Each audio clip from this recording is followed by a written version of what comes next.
ಯಾವುದೇ ಹೋರಾಟವಾಗಿರಲಿ ಶಾಂತಿ ರೀತಿಯಿಂದ ಮಾಡ್ತೀವಿ.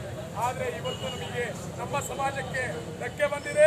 ದಯಮಾಡಿ ನಾವು ಸರ್ಕಾರದ ಕೇಳ್ಕೊಳ್ಳೋದು ಒಂದೇ, ನಾವೆಲ್ಲ ಇವತ್ತೇನು ದೇವಸ್ಥಾನವನ್ನು ಧ್ವಂಸ ಮಾಡಿದ್ದಾರೆ ಅಂತ ಕಿಡಿಗಳನ್ನು ನಾವು ಬಂಧಿಸಬೇಕು. ಅದೇ ಜಾಗದಲ್ಲಿ ಮತ್ತೆ ಸೇವಾಲಾ ದೇವಸ್ಥಾನ ಕಟ್ಟಬೇಕು.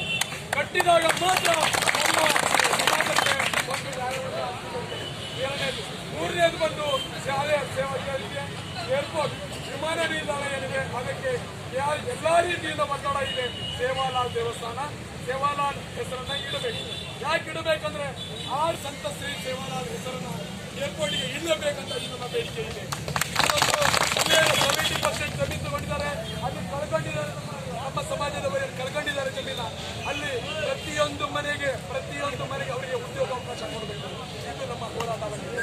ದಯಮಾಡಿ ಇದು ಬರೀ ಶಾಂಪಲ್. ಪ್ರತಿಯೊಂದು ಊರು, ಪ್ರತಿಯೊಂದು ಕರ್ನಾಟಕದಲ್ಲಿ, ಪ್ರತಿಯೊಂದು ಜಿಲ್ಲೆಯಲ್ಲಿ ನಾವು ಈ ಶಾಂತಿ